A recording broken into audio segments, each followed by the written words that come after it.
min suratil Fatihah, yaitu beberapa faedah dari surat Al-Fatihah. Perlu diketahui bahwasannya di dalam Al-Qur'an itu ada ayat yang paling mulia, sebagaimana yang pernah dikatakan oleh Nabi SAW, yang pernah dikabarkan oleh Nabi SAW kepada Ubay bin Ka'ab. Jadi di sana ada sahabat Nabi SAW yang ahli Quran, yang mereka adalah rujukan dalam Al-Quran. Di antaranya adalah Abdullah bin Mas'ud, Ubay bin Ka'ab, kemudian juga ada Usaid bin Khudair radhiyallahu anhum. Mereka ini ahli-ahli Qur'annya dari para sahabat. Suatu ketika Rasulullah pernah bertanya kepada salah seorang di antara mereka, yaitu Ubay bin Ka'ab, "Ya Ubay, wahai Ubay bin Ka'ab radhiyallahu anhu, ayu ayatin fi kitabillah a'zam?" Wahai Ubay, tahukah kamu ayat apakah yang paling agung di dalam Al-Quran, di dalam kitab Allah Subhanahu wa ta'ala? Kemudian Ubay mengatakan, Allahu wa rasuluhu a'lam, Allah dan Rasulnya yang lebih tahu. Ubay mengatakan demikian bukan karena Ubay tidak tahu,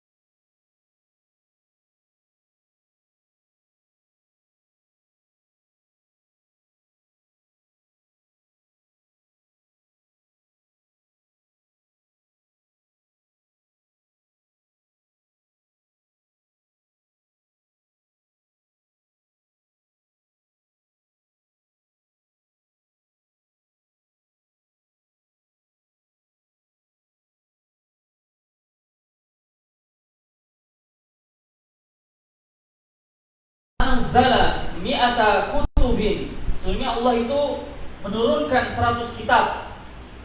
Dalam riwayat 104 kitab. Dalam riwayat 114 kitab Allah turunkan dari atas langit kepada para nabinya. Kemudian dari 114 tersebut Allah sempurnakan kitab-kitab tersebut dalam Suhuf Ibrahim. Allah sempurnakan tadi seluruh kitab Allah di dalam Suhuf Ibrahim. Kemudian dari Suhuf Ibrahim Allah sempurnakan menjadi dalam kitab Taurat. Kemudian dalam kitab Taurat Allah sempurnakan di dalam kitab Zabur. Kemudian di dalam kitab Zabur Allah sempurnakan lagi di dalam kitab Injil. Kemudian kitab Injil Allah sempurnakan kembali di dalam Al-Quran. Al-Quran sudah sempurna? Iya. Tapi Al-Quran disempurnakan lagi oleh Allah Subhanahu wa ta'ala di dalam satu surat, yaitu surat Al-Fatihah. Kemudian surat Al-Fatihah Allah sempurnakan lagi dalam satu ayat, yaitu Iyyaka na'budu wa iyyaka nasta'in. Jadi Al-Quran itu sempurna dengan adanya surat Al-Fatihah. Dan surat Al-Fatihah disempurnakan lagi dalam satu ayat, yaitu Iyyaka na'budu wa iyyaka nasta'in. Oleh karena itu, ma'asyiral muslimin, para ulama itu memberikan penekanan dengan tegas, penekanan yang kuat kepada kaum muslimin untuk mempelajari secara khusus tentang Al-Fatihah.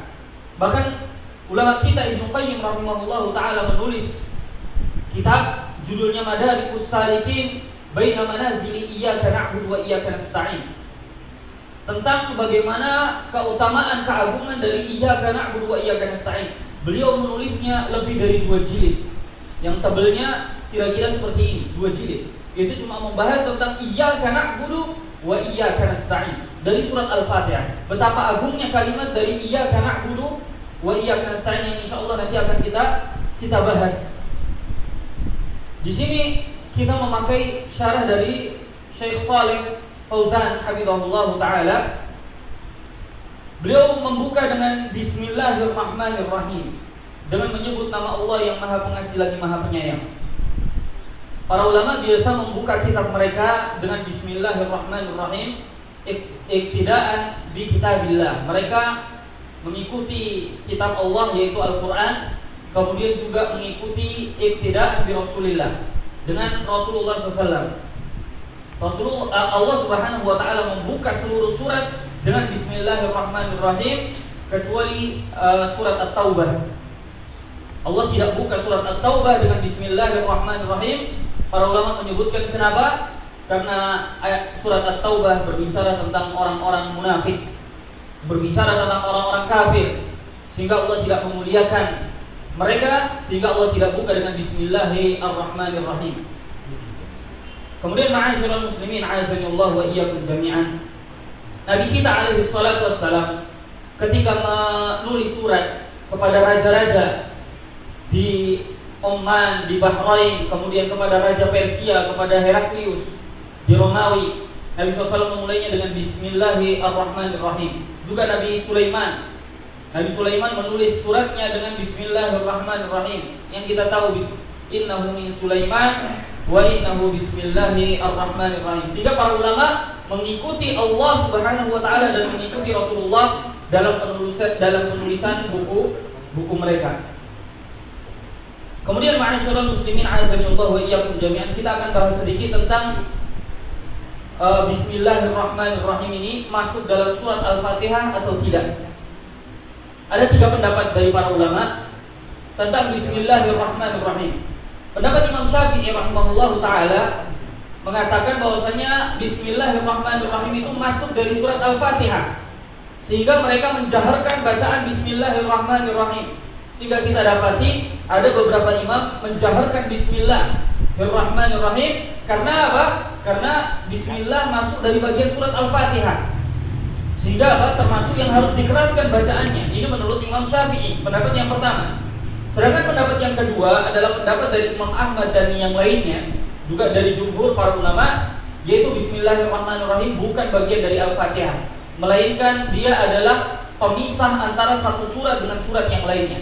Jika kita dapat di surat Al-Fatihah ke surat Al-Baqarah ada Bismillah, dari surat Al-Baqarah ke surat Al-Imran ada Bismillah. Jadi Bismillahirrahmanirrahim menurut pendapat jumhur adalah pemisah antara satu surat dengan surat yang lainnya, yaitu pembuka dari surat satu ke surat yang lainnya.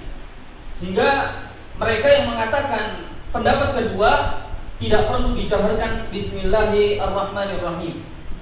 Kemudian pendapat yang ketiga, yaitu pendapat yang mengatakan bahwasanya Bismillah itu bagian dari surat An-Naml, bagian dari surat An-Naml, sebagaimana yang difirmankan oleh Allah, innahu min Sulaiman wa innahu Bismillahirrahmanirrahim. Sesungguhnya ini dari Sulaiman dan kemudian wa innahu Bismillahirrahmanirrahim.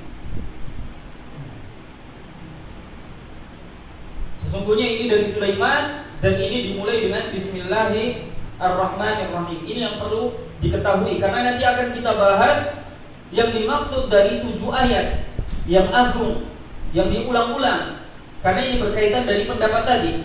Sedangkan pendapat Imam Syafi'i mengatakan berarti surat Al-Fatihah kalau dengan Bismillahirrahmanirrahim berarti terhitung 8 ayat, karena dengan Bismillahirrahmanirrahim. Adapun para ulama yang tidak memasukkan Bismillah dalam surat Al-Fatihah, berarti mereka mengatakan surat Al-Fatihah itu 7 ayat. Di sini Syekh Shalih Fauzan hafizahullah taala membuka dengan alhamdulillahirabbil alamin wa sallallahu wa sallama ala nabiyyina Muhammadin wa ala alihi wa ashabihi ajma'in. Hadhihi risalah takhtassu bi bayani fawaidi suratil Fatihah. Risalah ini, buku ini membahas secara khusus tentang faedah, penjelasan tentang faedah-faedah dari surat Al-Fatihah. Hadhihi surah al-azimah. Ini adalah surat yang agung, surat yang kita baca sehari-hari, bahkan kita baca lebih dari 17 kali satu hari. Summiyat bil Fatihah. Kenapa Al-Fatihah dinamakan dengan Al-Fatihah? Li'annaha iftataha bihal mushaf asy-syarif. Karena Al-Qur'an ini dibuka dengan surat Al-Fatihah. Kalau kita buka lembaran pertama Al-Qur'an, maka kita dapati di sana surat Al-Fatihah. Fahiya awwalu suratin fihi, dan itu merupakan surat yang pertama di dalam Al-Qur'an. Wa tusamma bis-sab'il masani, dan Al-Fatihah juga dinamakan dengan 7 ayat yang agung yang diulang-ulang. Inilah yang tadi sudah kita sebutkan bahwasanya Al-Fatihah dinamakan 7 ayat yang agung yang berulang-ulang. Sehingga pendapat yang paling kuat dari para ulama adalah Bismillahirrahmanirrahim bukan bagian dari surat Al-Fatihah, karena Al-Fatihah terdiri dari 7 ayat. Sebagaimana yang Allah firmankan dalam surat Al-Hijr ayat 87, Allah mengatakan walaqad atainaka sab'an minal mathani wal Qur'anil azim.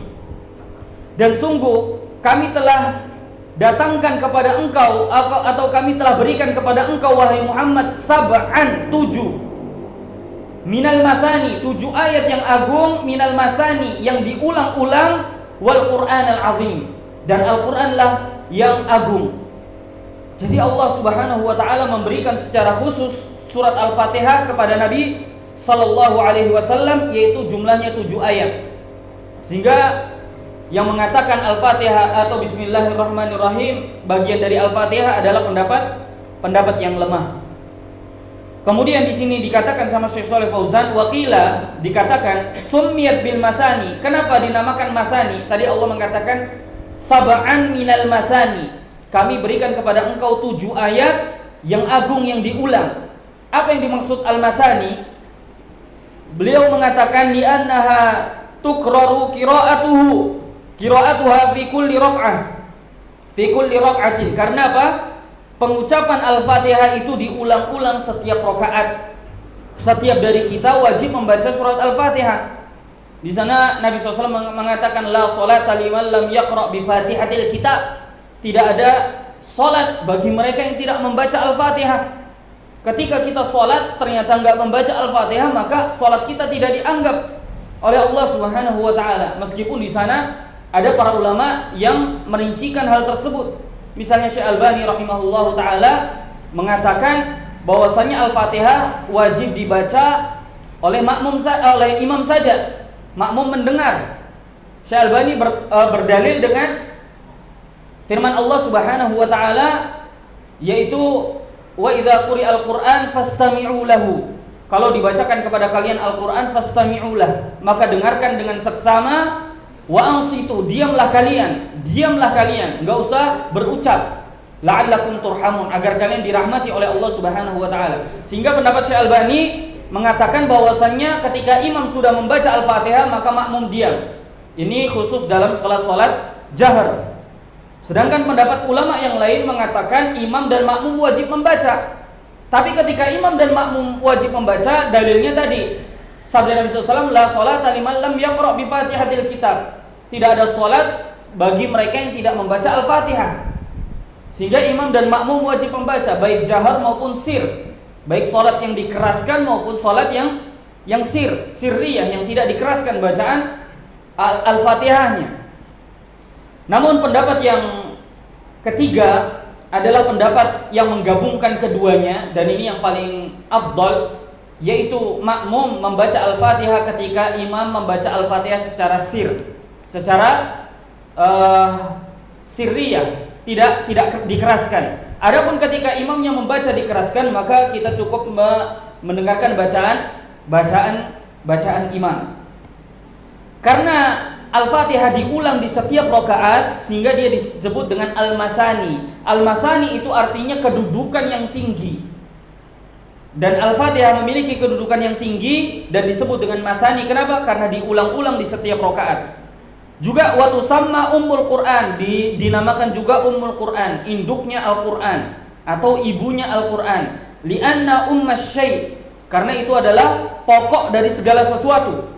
Al-aslul ladzi yarji'u ilaihi syai', yaitu landasan pokok yang segala sesuatu itu kembali kepadanya. Al-Quran yarji'u fi ma'anihi ila ma tadammanathu hadhihi surah. Semua makna Al-Quran itu kembali kepada makna Al-Fatihah. Jadi kalau misalnya kita tidak sanggup untuk mentadabburi atau membaca seluruh tafsir Al-Quran, mempelajari seluruh tafsir Al-Quran, paling tidak kita membaca tafsir dari surat Al-Fatihah, mengetahui tafsir surat Al-Fatihah. Kenapa? Karena seluruh tafsir Al-Quran pembahasannya itu kembali lagi kepada surat Al-Fatihah. Wa tusamma bis shalah, dan surat Al-Fatihah juga dinamakan dengan salat karena dibaca di setiap salat. Liqauli Nabi SAW fil hadits alladhi yarwihi an rabbih, sebagaimana yang disabdakan oleh Nabi SAW dalam hadis qudsi yang diriwayatkan dari Rabbnya. anna Allah subhanahu wa ta'ala yaqul, bahwasanya Allah berfirman, qasamtu sholata baini wa baina abdi nisfain, aku membagi salat antara diriku dengan hambaku itu menjadi dua bagian, yakni Al-Fatihah. Yang dimaksud salat di situ adalah surat Al-Fatihah. Aku membagi surat Al-Fatihah antara diriku dengan hambaku menjadi dua bagian. Kemudian fa idza qala abdi, apabila hambaku mengatakan alhamdulillahi rabbil alamin, segala puji bagi Allah Rabb semesta alam, qala Allah subhanahu wa ta'ala hamidani abdi, maka Allah akan berkata, hambaku telah memujiku. Hambaku telah memujiku. Kalau kita mengucapkan alhamdulillahi rabbil alamin, maka Allah akan berkata, hambaku telah memujiku. Fa idza qala ar-rahmanir rahim, kalau hambaku mengucapkan ar-rahmanir rahim, qala Allah ta'ala, maka Allah akan berkata, asna alayya abdi, hambaku menyanjungku. Wa idza qala maliki yaumiddin, kalau hambaku mengatakan maliki yaumiddin, maka Allah akan berkata, majjadani abdi, hambaku mengagungkan aku. Jadi Allah subhanahu wa ta'ala mengatakan, kalau kita mengucapkan alhamdulillah berarti kita memuji Allah. Mengucapkan ar-Rahman ar-Rahim berarti kita menyanjung Allah. Ketika kita mengucapkan maliki yaumiddin berarti kita mengagungkan Allah subhanahu wa ta'ala. Fa idza qala, kemudian Allah melanjutkan, apabila seorang hambaku mengatakan iyyaka na'budu wa iyyaka nasta'in, hanya kepada engkaulah kami menyembah dan hanya kepada engkaulah kami memohon pertolongan, qala, maka Allah akan berkata, hadza baini wa baina abdi, inilah perbedaan antara aku dengan hambaku. Nisfaini lil abd, nisfaini wa li abdi ma sa'al. Kemudian ini adalah bagian antara, ini adalah pembeda antara aku dengan hambaku, wali abdi masa'al, dan untuk hambaku apa yang diminta. Jadi kata Allah subhanahu wa ta'ala, perbedaan antara hambanya dengan Allah hanya pada kalimat iyyaka na'budu wa iyyaka nasta'in, hanya kepada engkaulah kami menyembah, ya, hanya kepada engkaulah kami menyembah, ini adalah haknya Allah, disembah oleh seluruh makhluknya. Sedangkan wa iyyaka nasta'in, hanya kepada engkaulah kami memohon pertolongan, ini adalah haknya hamba. Jadi seluruh hamba meminta kepada Allah subhanahu wa ta'ala, meminta pertolongan. Sehingga inilah pembeda antara Allah dengan hambanya. Allah disembah oleh seluruh hambanya, kemudian hambanya seluruhnya meminta tolong hanya kepada Allah subhanahu wa ta'ala. Wali abdi ma sa'al, dan bagi hambaku apa yang dia minta. Kemudian ma'asyiral muslimin, a'azani Allah wa iyyakum jami'an, wa suratul Fatihah 7 ayat. Sebagaimana yang sudah kita jelaskan tadi, surat Al-Fatihah itu 7 ayat. Salasu ayat wa nis min halillah, 3 ayat setengah itu milik Allah.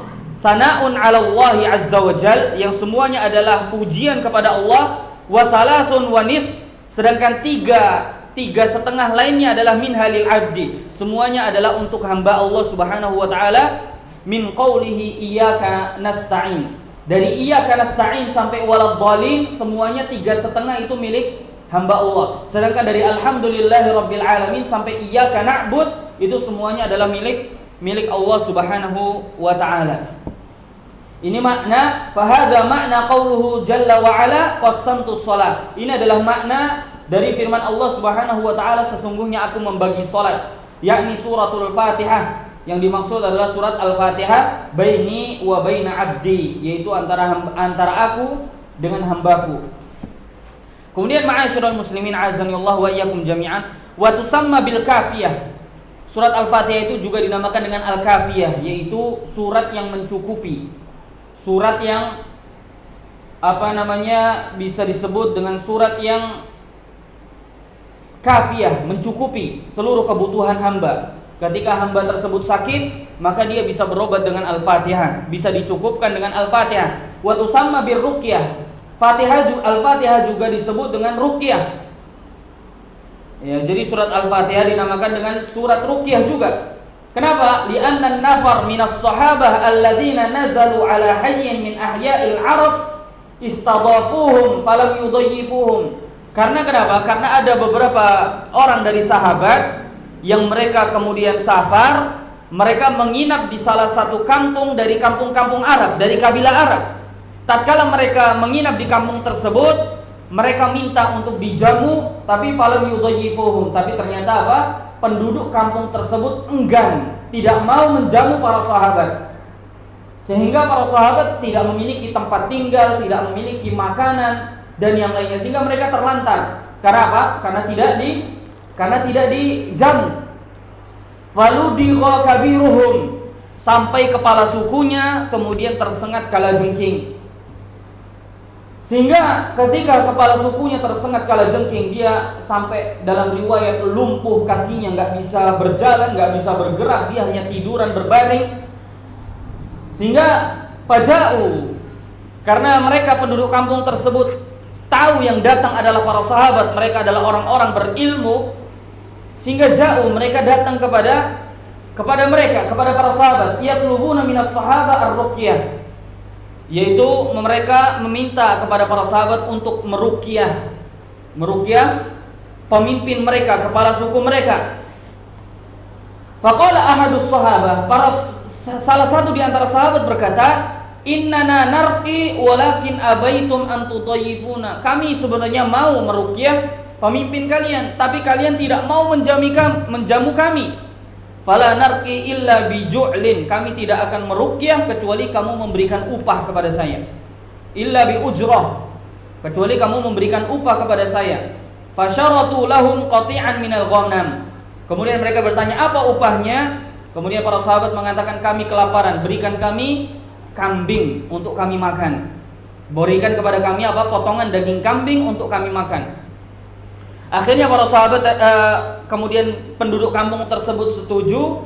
Faqara'a alaihi surat al-Fatihah. Kemudian sahabat tadi membacakan surat al-Fatihah kepada kepala suku dari kabilah tadi. Faqama, maka tiba-tiba kepala suku tadi sembuh. Dia berdiri, ka'annama bu'itha min iqalin, seperti orang yang terlepas dari ikatan. Jadi kepala sukunya langsung sembuh dan seolah-olah dia tidak pernah terkena penyakit lagi. Ma'asyiral muslimin, a'azanillah wa iyyakum jami'an.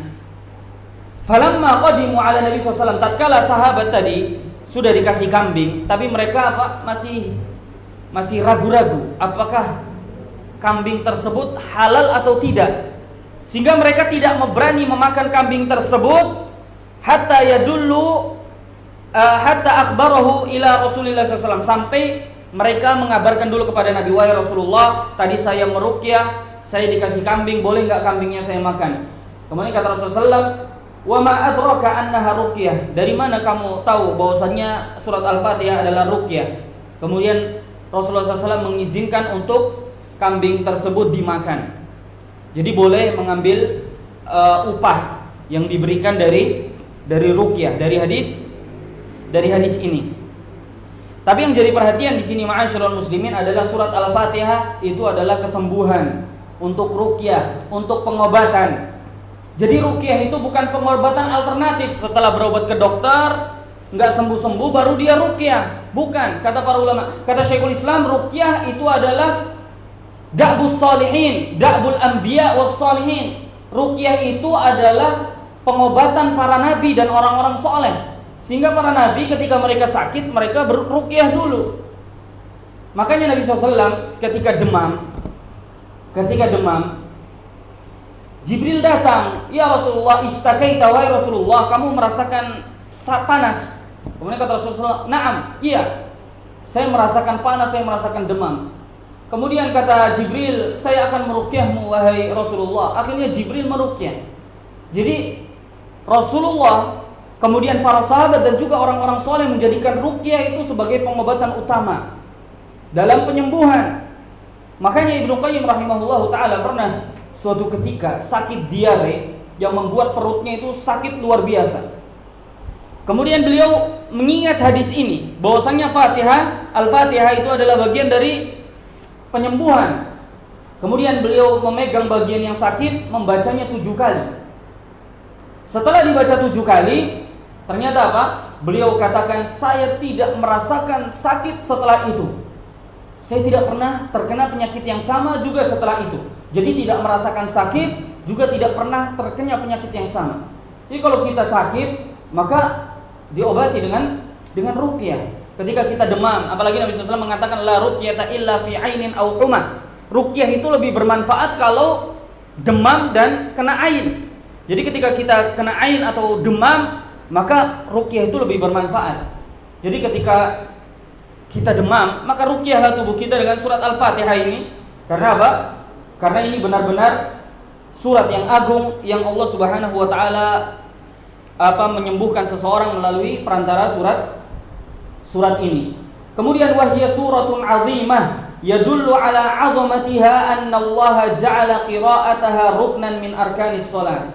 Saking agungnya surat ini, bahkan Allah Subhanahu wa taala yang Maha Agung menjadikan surat ini wajib dibaca. Allah menjadikan surat ini sebagai rukun dari rukun-rukun salat. Siapa yang meninggalkan rukun salat, maka batal salatnya.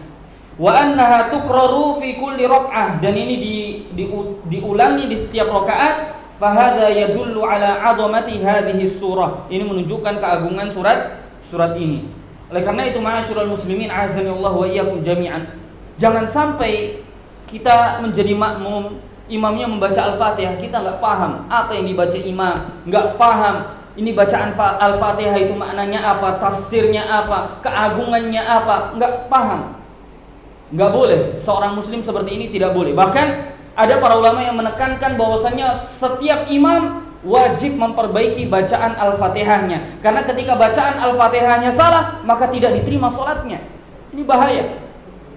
Ya, bahaya. Tiba-tiba kita jadi imam di keluarga, baca Al-Fatihah, Al-Fatihahnya salah-salah, sholatnya nggak diterima. Semua dosa makmum ditanggung sama imam. Dan ini luar biasa, dosanya besar. Ya, di sana bahkan ada misalnya kayak Ibnu Taimiyah rahimahullahu taala yang mensyarah tentang iyyaka na'budu wa iyyaka nasta'in. Di sana iyyaka, di sana pakai tasydid. Iyyaka. Ketika kita baca iyyaka tanpa tasydid, maka ketahuilah iyyaka itu adalah berhala Quraisy. Ya, atau iyyaka itu artinya matahari, berhala yang disembah oleh Saba, Ratu Saba. Ya, mereka Ratu Saba menyembah matahari. Iyyaka itu adalah berhala sesembahannya Ratu Saba, yaitu matahari. Ketika kita mengatakan iyyaka na'budu, yaitu kami menyembah matahari, maka saking fatalnya bacaan Al-Fatihah di dalam salat, maka para ulama mewajibkan setiap imam itu wajib memperbaiki bacaan Al-Fatihahnya. Karena begitu Al-Fatihahnya salah, tidak diterima salatnya. Karena apa? Karena keagungan dari surat ini. Makanya kita sebagai muslim perlu perhatian dengan surat Al-Fatihah, baik dari anak-anak, orang tua maupun yang remaja, apalagi yang jadi imam. Dia harus benar-benar perhatian, apalagi dari kalimat iyyaka na'budu, yang di sana sudah ada ulama yang memperingati hal tersebut. Ketika kita salah nyebut iyyaka atau iyyaka na'budu tanpa tasydid, maka apa? Para ulama mengatakan berarti dia menyembah matahari. Karena iyyaka itu artinya asy-syams, matahari. Kemudian iyyaka nasta'in, hanya kepada matahari kami meminta pertolongan. Ini juga syirik. Karena apa? Fatal akibatnya. Sehingga karena inilah perlunya kita mempelajari lebih dalam Al-Fatihah, terutama imam-imam salat atau imam di dalam keluarga, ya, yang akan memimpin istrinya, anaknya, maka dia juga wajib memperbaiki bacaan Al-Fatihah. Kemudian wahiyya tatadamman ma'ani jalilah, ma'aniya jalilatan. Dan juga surat Al-Fatihah ini, ya, tercakup makna yang agung. Surat Al-Fatihah tercakup di dalamnya makna yang agung. Yadullu ala 'azamatiha fa fiha anwa'ut tauhid ats-tsalatsa fi awwaliha. Kenapa di dalam surat Al-Fatihah ada makna yang agung? Karena di dalamnya ada 3 macam tauhid. Yang kita tahu tauhid terbagi menjadi 3, tauhid rububiyah, uluhiyah, dan asma wa sifat. Ketiganya itu tercakup dalam surat Al-Fatihah. Maka kata Syekh Shalih Fauzan hafizahullah taala, kalau ada orang yang mengatakan, mana dalilnya kamu mengatakan tauhid terbagi menjadi 3, maka katakan di dalam awal surat Al-Fatihah Allah jelaskan tauhid terbagi menjadi 3. Apa saja? Syekh Shalih Fauzan kemudian menjelaskan alhamdulillahi rabbil alamin. Segala puji bagi Allah Subhanahu wa taala Rabb semesta alam. Segala puji bagi Allah Subhanahu wa taala Rabb semesta alam, fa fihi tauhidur rububiyah. Di sini ada tauhid rububiyah. Ya, menjadikan Allah sebagai Rabb semesta alam. Ini adalah tauhid rububiyah. Kemudian kalimat Ar-Rahmanir Rahim, ya. Kemudian Maliki Yaumiddin, dalam dua ayat ini fa fihi tauhidul asma was sifat. Di sini ada tauhid asma was sifat. Ya, dalam Ar-Rahmanir Rahim Maliki Yaumiddin fa fihi tauhidul asma was sifat. Di dalamnya adalah tauhid asma was sifat. Kemudian kalimat iyyaka na'budu wa iyyaka nasta'in fa fihi tauhidul ubudiyah atau tauhidul uluhiyah. Di dalam iyyaka na'budu wa iyyaka nasta'in, di situ ada tauhid ubudiyah, tauhid penghambaan seorang hamba, atau tauhid uluhiyah. Jadi dalam surat Al-Fatihah tercakup 3 makna tauhid. Jadi kalau ada orang yang mengatakan mana Allah tidak pernah menjelaskan tauhid terbagi menjadi 3, kata Syekh Shalih Fauzan, Allah mengatakannya dalam surat Al-Fatihah. Tapi Allah tidak menyatakan secara langsung. Ya, tidak menyatakan secara langsung. Kemudian juga Syekh Shalih Fauzan mengatakan di akhir surat pun Allah menutup dengan tauhid, dengan 3 tauhid. Yaitu qul a'udzu birabbin nas, rabbin nas, Rabbnya seluruh manusia. Ini tauhid apa? Rububiyah. Malikin nas, tauhid apa? Asma wa sifat. Ilahin nas, Tuhannya manusia. Ini tauhid apa? Tauhid ilahin nas, tauhid uluhiyah. Jadi dari pembuka surat dengan penutup surat semuanya diisi dengan tauhid. Ya, jadi harus diperhatikan. Banyak orang di antara kita langsung ragu ketika ada orang liberal yang mengatakan mana dalil tauhid terbagi menjadi 3, langsung enggak percaya. Akhirnya dia mengatakan ya sudah tauhid, ya sekedar tauhid. Fatadammanat idnu anwa'i at-tauhid ats-tsalatsah. Sehingga dari surat ini tercakuplah tiga tauhid sekaligus. Kemudian watadammanat nau'ai ad-du'a. Di dalam surat Al-Fatihah juga terkandung 2 macam doa. Li'anna ad-du'a ala qismain, karena doa itu terbagi menjadi 2, yaitu du'a'u ibadatin wa du'a'u mas'alah. Doa itu terbagi 2, yaitu doa ibadah, doa sebagai ibadah, dan juga yang kedua adalah doa masalah. Doa karena ada masalah, permintaan kepada Allah Subhanahu wa taala. Du'aul ibadah, apa yang dimaksud dengan du'aul ibadah? Wa huwa tsana' 'ala Allah Subhanahu wa taala wa dzikrullah. Doa ibadah adalah pujian-pujian yang kita sanjungkan kepada Allah, dan juga zikir-zikir kita kepada Allah, itu semua adalah doa ibadah. Ya, doa ibadah. Kita mengucapkan alhamdulillah, subhanallah walhamdulillah wa la ilaha illallah, Allahu akbar, ini semua adalah doaul ibadah. Doa ibadah. Kemudian wa du'aul mas'alah, sedangkan doa mas'alah wa huwa talabul hawaij minallah, yaitu meminta kebutuhan kepada Allah Subhanahu wa taala, yaitu permintaan seorang hamba kepada Allah Subhanahu wa taala. Fa hadza mawjudun fi ayah, dan ini ada di dalam ayat ihdinas siratal mustaqim siratal ladzina an'amta alaihim. Ya Allah, tunjukilah kami jalan yang lurus, yaitu jalan yang engkau beri nikmat kepada mereka, yaitu jalan yang engkau berikan nikmat kepada mereka. Jadi ketika kita mengatakan ihdinas siratal mustaqim, pada hakikatnya kita sedang meminta kepada Allah Subhanahu wa taala. Kita meminta kebutuhan kita kepada Allah, yaitu agar ditunjuki jalan yang lurus. Kulluhu talabun wa du'aun. Setiap tadi kalimat ihdinas siratal mustaqim sama siratal ladzina an'amta alaihim, semuanya itu mencakup 2, yaitu permintaan dan juga doa. Yaitu kita minta kepada Allah dan juga kita berdoa kepada Allah Subhanahu wa taala. Walidzalika yustahabbu ba'dal faraghi min qiraatiha an yaqul amin. Oleh karena itu disunnahkan setelah imam selesai membaca surat Al-Fatihah kita mengucapkan amin, yaitu maknanya adalah Allahumma istajib, ya Allah kabulkan doa kami. Wa ta'min innama yakunu 'ala du'a, dan tidak ada pengaminan kecuali pada doa. Wa suratul Fatihah du'a'u kulliha, sedangkan surat Al-Fatihah dari awal sampai akhir semuanya adalah doa, baik doa ibadah maupun doa masalah. Jadi ma'asyiral muslimin azanillah wa iyyakum jami'an, ada juga para ulama yang menjelaskan kalimat ihdinas siratal mustaqim. Kenapa ini dibaca? Kenapa Allah mewajibkan kita membaca surat Al-Fatihah di setiap salat kita? Karena di dalamnya ada ihdinas siratal mustaqim. Ya, tatkala Allah menurunkan Nabi Adam ke dunia, Allah Subhanahu wa taala belum turunkan pedoman-pedoman untuk anak Adam, bagaimana cara mereka hidup, bagaimana cara mereka hidup dan yang lainnya. Allah belum turunkan pedoman, sehingga kemudian Allah utus Nabi Nuh, Allah kirim risalah, sehingga di sana ada pedoman-pedoman sampai kepada Nabi kita alaihi salatu wassalam, sehingga di sana diturunkan pedoman-pedoman karena kita bisa tersesat kapanpun di dunia. Sehingga ketika kita perhatian dengan surat Al-Fatihah, kemudian kita berusaha memahami maknanya, kemudian ketika imam membaca ihdinas siratal mustaqim, kita paham maknanya, kemudian kita mengamini doanya, mengamini doa imam tadi, sehingga kita berharap kepada Allah Subhanahu wa taala agar kita tidak tersesat. Kalau kita cuma sekedar mengatakan ihdinas siratal mustaqim tanpa tahu maknanya, sudah. Berapa banyak orang tersesat, padahal dia sudah belajar, dia duduk di majlis, tapi kenapa masih bisa tersesat? Karena dia nggak paham apa yang dia ucapkan. Maka apa? Harus jadi fokus kita juga ihdinas siratal mustaqim. Ya Allah, tunjukilah kami jalan yang lurus.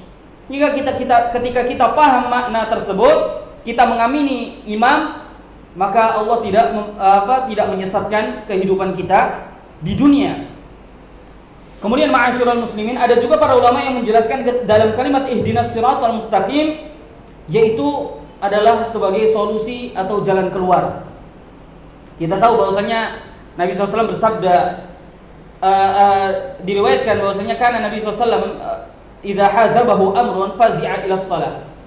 Bahwasanya Nabi SAW apabila ditimpa dengan perkara yang berat, masalah yang berat, beliau langsung sholat, segera untuk sholat.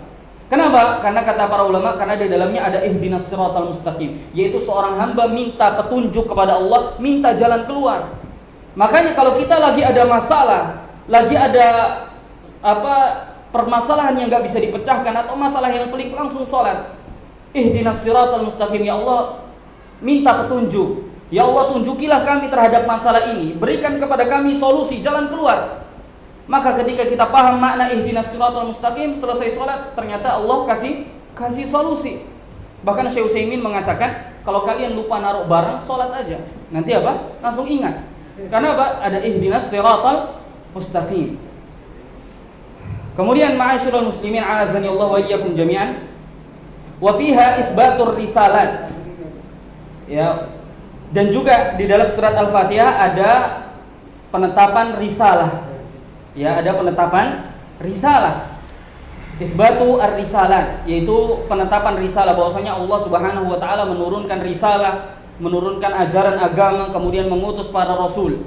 Wa dzalika li anna muqtada qaulihi ta'ala, dan itu semua ada pada firman Allah Rabbil alamin, yaitu Allah sebagai Rabb semesta alam.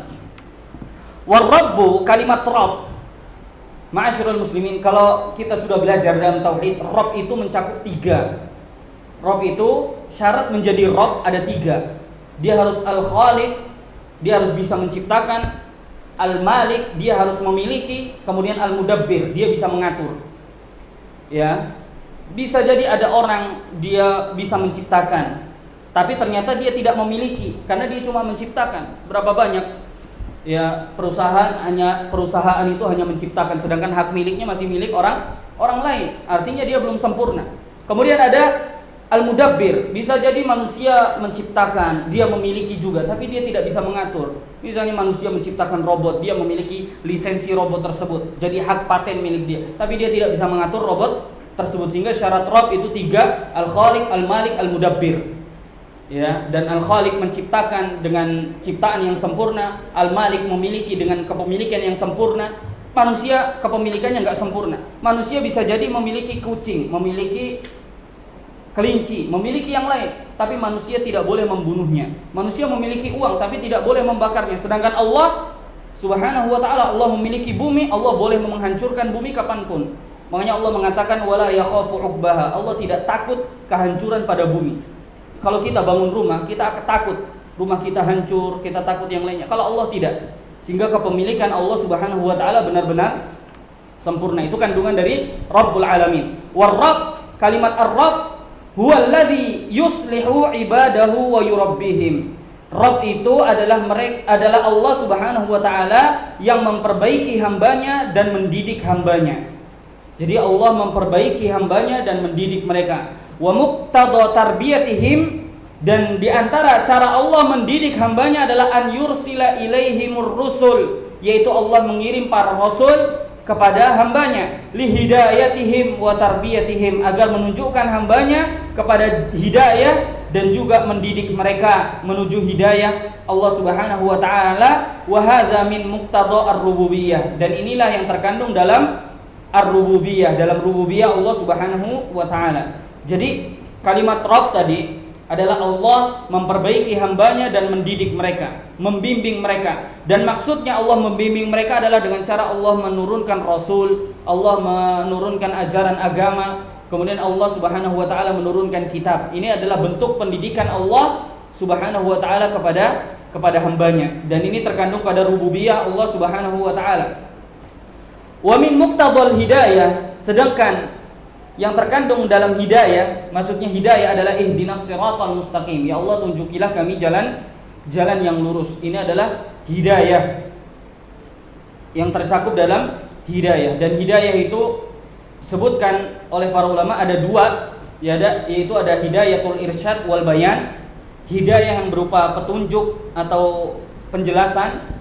Kemudian yang kedua adalah hidayatul taufik wal ilham, hidayah taufik dan juga hidayah diberikan ilham oleh Allah Subhanahu wa taala. Sedangkan hidayatul taufik,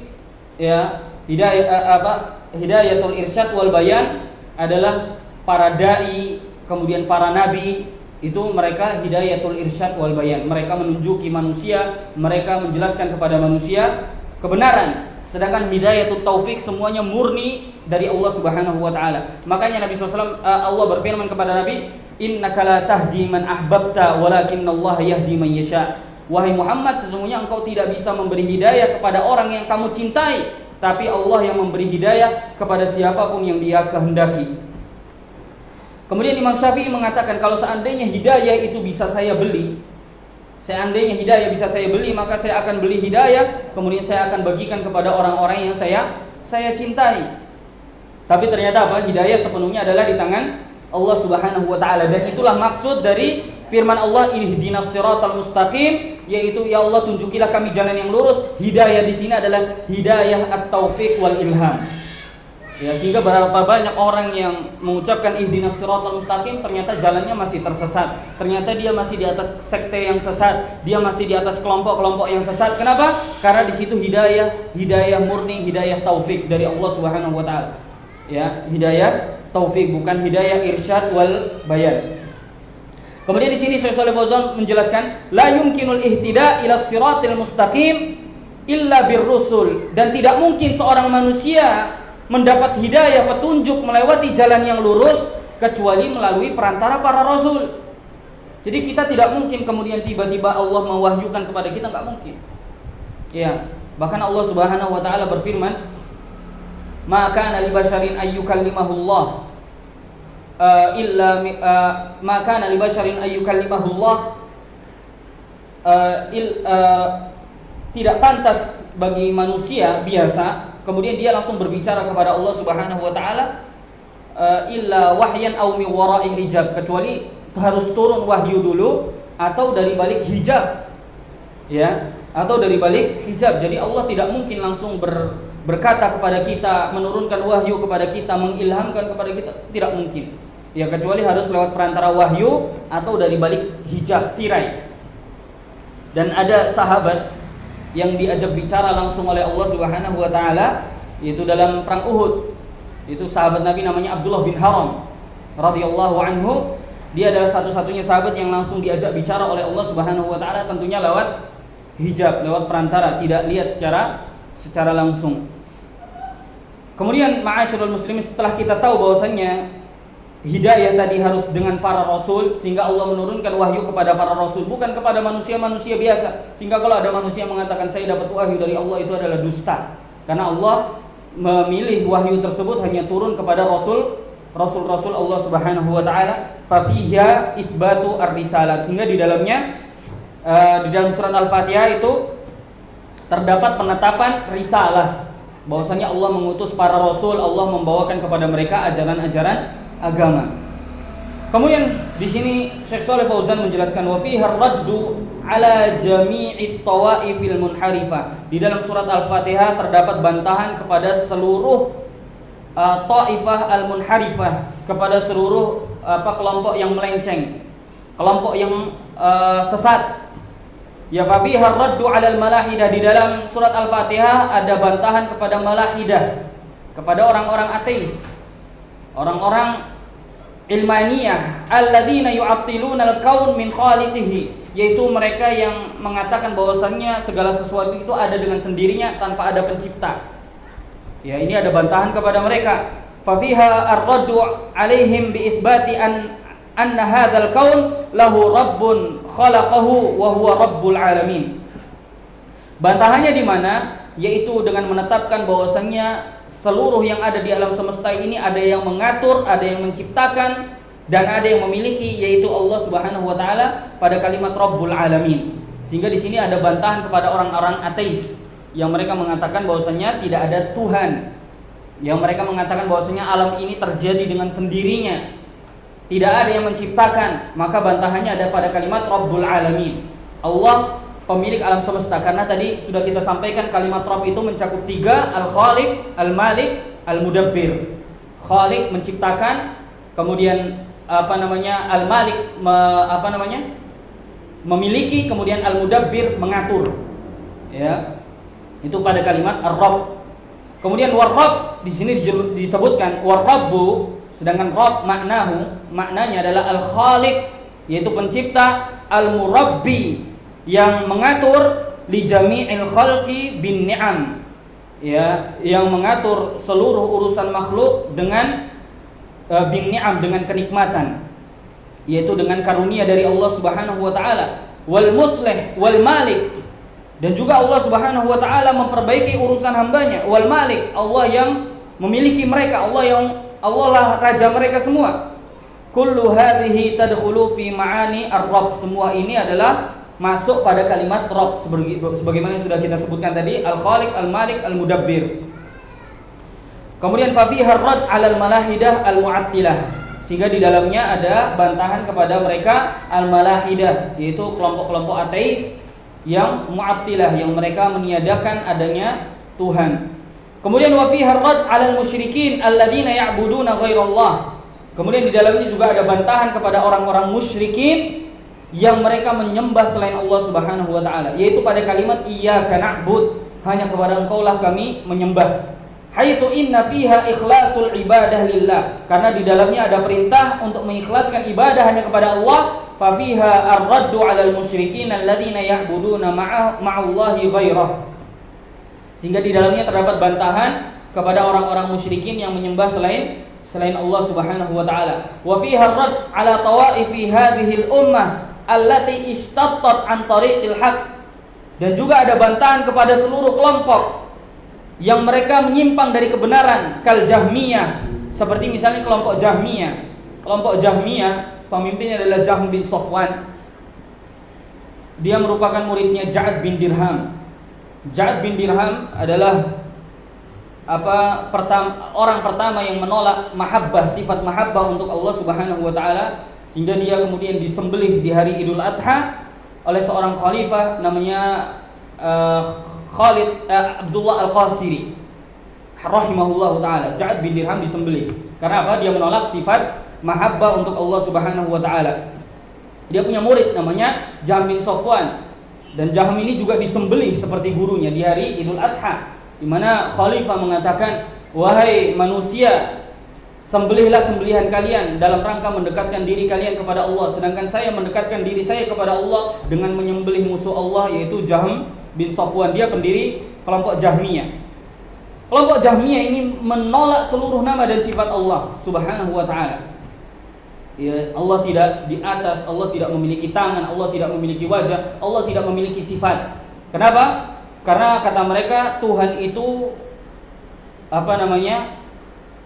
Tuhan itu harus statis, harus tetap, nggak boleh dinamis, nggak boleh berubah-ubah. Ketika Tuhan berubah-ubah berarti Tuhan itu belum sempurna. Ya, ketika Allah Subhanahu wa taala misalnya bergerak dari satu tempat ke tempat yang lain, berarti Allah butuh sesuatu. Sehingga kata kelompok Jahmiyah berarti Allah nggak sempurna karena Allah masih bergerak. Ini kata mereka, sehingga mereka menolak seluruh nama dan sifat Allah Subhanahu wa taala. Allah tidak berbicara, Allah tidak bergerak, Allah tidak turun dan yang lainnya. Sehingga kata para ulama ini sama saja mereka dengan ateis. Kalau ateis mengatakan secara langsung terang-terangan Allah tidak ada, kalau ini mengatakan secara tidak langsung. Allah tidak memiliki tangan, Allah tidak memiliki wajah, Allah tidak memiliki tempat, Allah tidak di atas, Allah tidak di kanan, Allah tidak di kiri, Allah tidak di mana-mana. Maka ini sama saja menolak adanya Allah Subhanahu wa taala. Sama seperti seseorang mengatakan Ibrahim tidak memiliki wajah, Ibrahim tidak memiliki tangan, tidak memiliki badan, tidak di asrama, tidak di rumah. Artinya Ibrahim tidak ada. Kemudian Mu'tazilah. Kelompok Mu'tazilah ini juga kelompok yang menolak sebagian nama dan menolak sebagian sifat. Ya, jadi ada kelompok Mu'tazilah yang menolak sebagian nama dan sebagian sifat. Wal Asy'ariyah, dan juga bantahan kepada kelompok Asy'ariyah. Kelompok Asy'ariyah ini juga terbagi, ada yang mereka menolak seluruh nama dan sifat Allah, ada juga yang mereka menolak mereka menetapkan nama tapi menolak sifat. Allah memiliki sifat Ar-Rahman, tapi Allah tidak memiliki sifat Ar-Rahmah, yaitu Allah penyayang. Jadi Allah cuma punya nama, nggak punya sifat. Karena katanya kalau Allah punya sifat berarti sama dengan makhluk. Karena makhluk pun punya sifat, sehingga ditolak. Alladzina dhallu fi babil qada wal qadar, yang juga mereka sesat di dalam bab al-qada wal qadar. Mereka semua sesat di bagian takdir. Ya, kelompok Mu'tazilah, kelompok Asy'ariyah, juga kelompok Jahmiyah, mereka sini semua sesat di bagian akidah tentang qada wal qadar, takdir Allah Subhanahu wa taala. Sebagian di antara mereka ada yang mengatakan kita ini hidup di dunia dipaksa oleh Allah Subhanahu wa taala, takdir dipaksa oleh Allah, kita tidak punya pilihan. Artinya ketika kita sesat ya sudah, Allah yang memaksa kita untuk sesat. Ya. Dan seseorang itu tidak punya pilihan, makanya dibantah sama para ulama, wa ma tasyauna illa ayyasha Allah. Tidaklah kalian berkehendak kecuali Allah yang menghendaki. Artinya manusia juga punya kehendak, dia punya pilihan. Ya, dia mau memilih jalan yang sesat atau jalan yang lurus. Kalau kata mereka enggak, orang yang tersesat ya sudah, itu memang sudah dipaksa oleh Allah Subhanahu wa taala. Ini adalah salah satu dari kelompok Qadariyah yang masuk dalam bagian kelompok Mu'tazilah. Ya, sehingga mereka tersesat. Kemudian waraddu ala nufati as-sifat, juga bantahan kepada mereka yang menolak sifat Allah Subhanahu wa taala. Misalnya ada al-Mu'attilah. Mu'attilah yaitu alladzina abtalul asma was sifat, yang mereka menolak seluruh nama dan sifat Allah. Misalnya dari tadi yang sudah kita sebutkan, Jahmiyah, Mu'tazilah, Asy'ariyah, Maturidiyah wa ghairahum.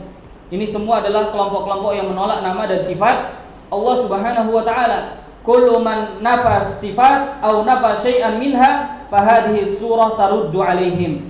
Setiap kelompok yang menolak sifat Allah atau menafikan sebagian sifat Allah, maka surat Al-Fatihah itu membantah mereka.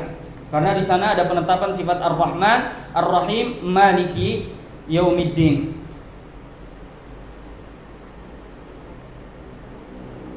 Masih berapa menit ini? Hah? Sudah lewat? Oh ya.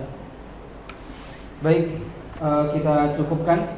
InsyaAllah kita lanjutkan pertemuan berikutnya. Ada pertanyaan nggak?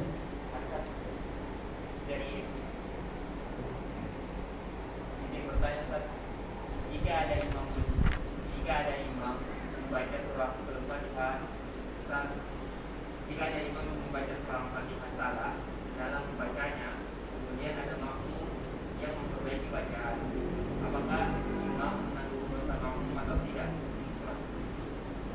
Apakah imam menanggung dosa makmum? Jadi ketika imam salah, memang kewajiban makmum adalah memperbaiki bacaan imam. Ya, ketika misalnya imam salah baca, maka kewajiban makmum adalah memperbaiki. Makanya Nabi SAW menyuruh yang di belakang imam itu adalah orang yang paling banyak hafalannya atau yang paling paham terhadap Al-Quran untuk memperbaiki bacaan imam. Ya, kalau sudah diperbaiki ya nggak dosa imamnya. Ya. Jadi kalau imam salah diperbaiki ya nggak dosa. Tapi kalau imam salah diperbaiki masih ngeyel, berarti itu dosanya dosa imam. Jelas ya? Sudah? Apa masih ada pertanyaan?